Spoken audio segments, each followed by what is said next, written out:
All right, so we have a trade to announce.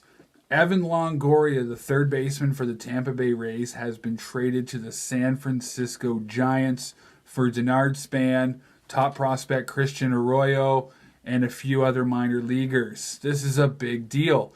This is a fantastic trade for both parts, and I'll explain why. First off, Evan Longoria, face of the franchise in Tampa. Didn't ever think that I would see him get dealt away from the Rays, but yep, he has been traded to the Giants to go play third base. He's going to fit nicely in that lineup. Evan Longoria is a little bit long in the tooth. He is 32 years old. He's definitely on the downward spiral from, where his career once was. But the guy still comes out. He plays 150 games a year. He's got a career WAR of 50. Okay, so wins against replacement. He's got a career 270 batting average, 261 home runs, 892 RBIs. The guy's definitely going to hit 300 home runs in the major leagues. Definitely with 1,000 RBIs. He's just one of those clutch bats in the middle of the lineup. A natural-born leader, great defensively, great arm, smart on the bases. Just one of your all-around top players in the game. Yes, like I said, he's past his prime, but he's still going to bring some thump to that lineup. That was pretty dismal last year. So I think I like this pickup from the Giants on one standpoint. I don't like it on another standpoint. Okay, so Longoria's numbers were decent last year. He had a 3.6 WAR, 261 batting average, 20 home runs, 86 RBIs. The Trop is a short porch. He hit a lot of his home runs at home. He's not going to hit as many of those home runs at AT&T Park, so probably knock that down to about 15 home runs, probably around 70 RBI, still not terrible. But you gave up a lot for him, and I'm going to explain why. Denard Span, he's 33 years old. Denard Span, to me, is completely useless in that outfield with Crazy Eyes Pence, and his parents hate him, Michael Morse.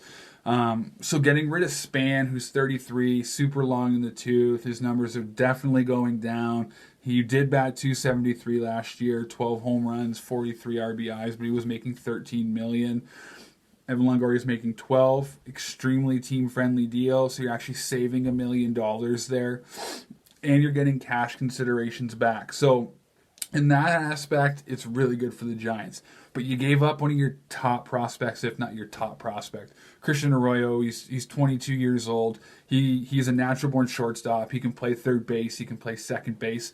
So he's a good utility guy within the infield, and the guy's got a strong bat. I know that he's got a career in the minors. He's got a career batting average about 279 with 14 dingers and 67 RBIs the last 2 years. So he's on his way up. He's a super young prospect with a lot of potential. And to give him up for a 32-year-old Evan Longoria, I'm going to question that a little bit. Just because I don't agree with giving away one of your top prospects for a guy over 30. It's a bit of a risky play.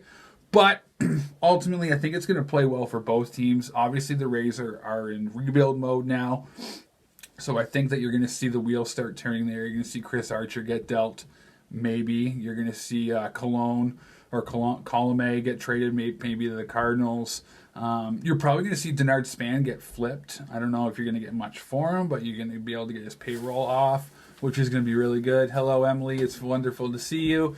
Oh, and there's Piper as well. Hello, Piper.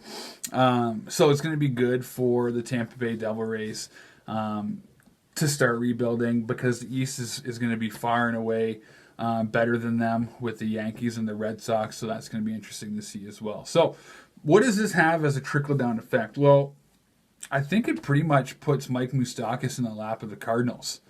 I mean, I doubt that Machado's going to get traded. I know they've been heavily after Josh Donaldson. The Jays are not trading Josh Donaldson, especially with Tampa Bay jumping ship here. I think that just means the Jays are going to move forward without a rebuild and go for it this year. So I think that Mike Moustakas, if he doesn't re-sign with the Royals, is kind of a natural fit now at third base with the Cards, because I know the Cards were in heavy on Longoria as well. So Longoria goes to the Giants. I think Moustakis might fill in that hole quite nicely with the Cardinals because I know that they're looking for a third baseman pretty heavily, and they had Longoria on their radar. Now that he's off the market, Mike Moustakis doesn't have much of a market, so I think that might be a nice fit. Those are the kind of the trickle-down effects that we have within the National League there. And where does Todd Frazier end up at third base? He's one of the other top free agents. I think Todd Frazier ends up with the Yankees, probably on a one-year deal to kind of tie him over until Machado and Donaldson become free agents next winter. So I think that's kind of how the trickle-down effect works there. So some interesting things to look at in the next couple of weeks. Where does Archer go? Where does Colomé go? How does Tampa Bay continue this rebuild? I don't know what's going on with Florida. Nobody wants to win in Florida. Miami, everyone gone. Tampa, everyone gone. Both you Florida teams to the pit of misery. Dilly dilly. That's all I got to say about that. I gone.